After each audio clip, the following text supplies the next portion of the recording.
everybody. Thanks for tuning in to another episode of Mike Reviews It All.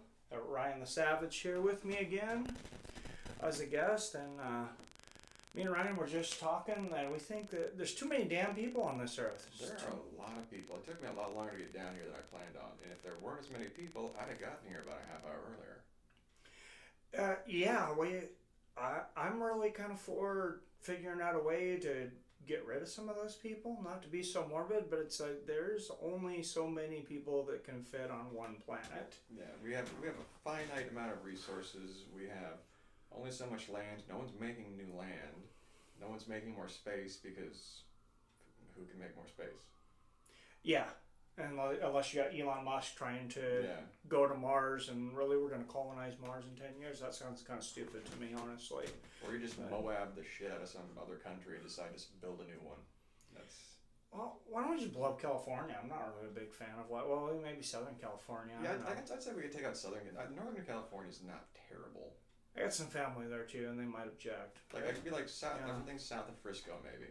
There we go. Yeah, that's not too bad. That sounds decent. Or we could make like a trade. Everybody's upset about us not taking people from Mexico, but all the Mexican I've worked with are really hard workers. Maybe we could just trade California for a part of Mexico. Yeah, there you go. And just kind of redo the borders. And, there's that kind of solves our problem. Yeah, there's desert land out there. You could build like a whole, just irrigated, build a new city out there. People can live in New Mexico, which I don't know how they do that, but people can live in a desert. Yeah, well, and when you have these square states like New Mexico and Nevada and stuff, you trick these people into moving here. It's a lot easier to block them off before you blow them all up. Yeah, exactly. So, I think another thing we need to look into is the fact that even other countries are kind of weird. China has always had this thing where you have like one or two kids at most, and if you have more than one, you actually have to pay like a fine or a fee for that child. Which it sounds weird nowadays, but also it would actually kind of save a lot of time. Not a lot of time, but it would save resources, space, and money. Because if people are just allowed, you need a license to drive a car. You need a license to carry a firearm. You need a license to go fishing. You don't need no license to make kids. Yeah, I've been having this argument with a lot of people actually on child limit, and everybody's like, oh, you can't tell people they can have so many children, but it's like, okay, there's a lot of things that we don't want to do, but there's going to get to a point to where you're going to have to make some tough choices, or some other tough things are going to be happen that are way worse than those choices. Exactly. And that's why I'm saying people should have to file paperwork, get a license, get a goddamn IQ test before they're allowed to reproduce. Because a lot of the reasons why people are just breeding like rabbits is poverty for one. If you can't afford cable and you can't go to the movies, what else can we do? Well, we can get drunk and fuck. Yeah. Can we afford condoms? Nah, don't worry about it. I'll make sure to tell you when I'm ready. And of course that never happens. And that's why the pull-out method, yeah. And that's why you have in the southern poverty states, you have these massive 10, 12 child families, or single parents with several kids. It's because they didn't have access to morning after pill, condoms, contraceptives, other options that might be you've got a couple months to decide for. Or they joined a cult and the cult told them not to take those things. Exactly, cult of Mormonism. Anyway, Catholicism. So you pick your poison. Oh yeah, I was brought up Catholic, but I've always made sure to put a cover on my cross, just because I don't want AIDS, and also I don't need it.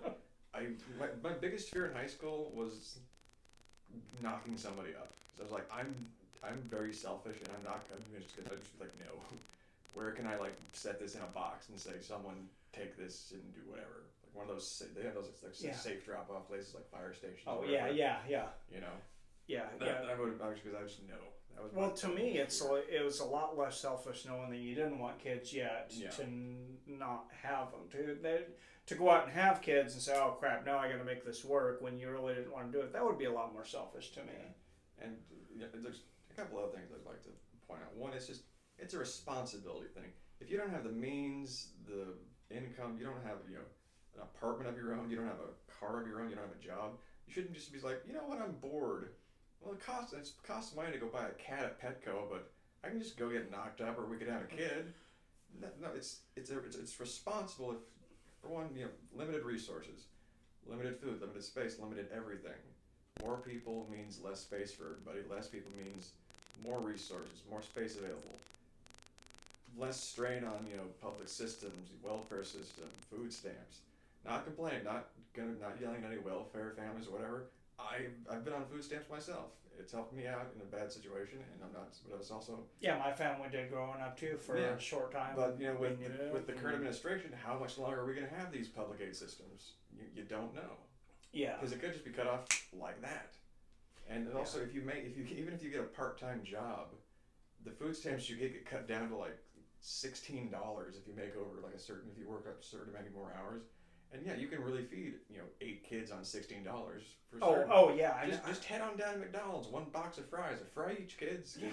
Daddy decided he didn't like the feel of latex. I've talked to so many people that are getting that $16 food stamps. It's like, what is going on with the $16? I'm getting that $16 food yeah, stamps because I work at least 20 hours a week now. You need like 4 meals. I'm just gonna save it up for all year and then go buy like a good steak. That's what I might do. Yeah. Or be the guy who's purchasing a veal cutlet with food stamp card. Who's like, I saved up all year for this. Oh. Yeah. And also, getting back to I was watching CNN or one of the major news things a few years back, and there was no real news that day, so they had a fluff piece on. I didn't know CNN ever had real news. I think Desert Storm. Oh, they're the first ones there. The first Desert Storm. First Desert Storm, yeah. They were the first ones there. I like to come back to that, and I know I'm going to go off subject in a minute. We'll come back, but cool. People go back to that, and you see how supposed anti-war CNN and everything is now. During Desert Storm, they were the biggest war cheerleaders you've ever seen. So you remember seeing that. It's like, they were beating the drums, talking about how beautiful the bombs and missiles were, and the death and decaying, and basically, dead bodies smell like roses. Yeah. And not quite, but that's what it seemed like. Yeah. But still, they were the first ones on the ground, so all the other news networks were pulling the film from saying, it was like, this is footage from CNN, so they had to have the Fox News or the MSNBC or every local affiliate had to have the little CNN logo in the bottom of the corner for their footage. Yeah. Which was like, that's really what got them up in the air and really flying was the Desert Storm. Yeah. But anywho, we can probably clip that and make that like a little 3-4 minute soundbite if you want, actually.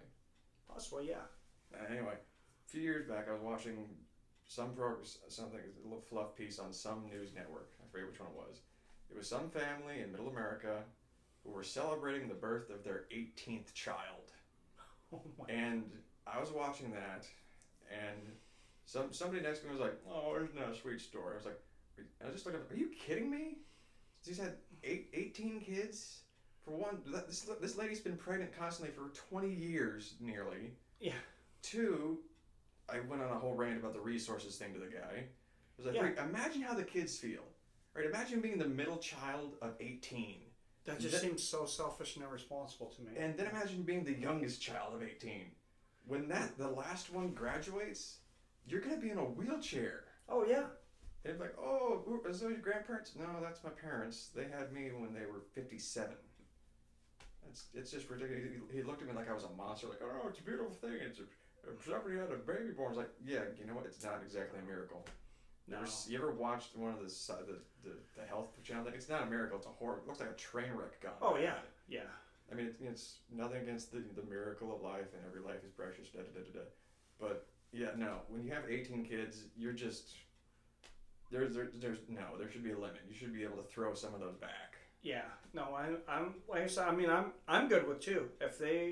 I would vote in a heartbeat in the United States if there was a petition out that's to limit people to 2 kids, just because that's how many people you need to reproduce the earth. There's 2 of you, you make 2 kids, be done. Yeah. And another point for that, Bin Laden was the middle child of 9, I want to say. I think they did 9. What if they would have stopped at 3? Yeah. What if he wasn't that little angry middle child going Marsha instead of going fatwa fatwa fatwa? Yeah. And then we'd still have a couple buildings in New York and a few people would still be floating around. Yeah, and we probably wouldn't have a 10-year war in two countries and Yeah. $6 billion or $6 trillion, I think, somewhere between $4 and $6 trillion we spent over there. Anyways, that's another subject, but Imagine if Hitler's mother had the morning after pill. Imagine if Trump Senior stopped at one. Just saying. Maybe things would be a little bit different. yeah, Also, maybe our carbon footprint wouldn't have just destroyed the ozone layer, since the baby boomers is what did it. Everybody having their own Oh, yeah. car, everybody Yeah. wanted the big giant vehicle. We had a good atmosphere until like the 1920s, I think.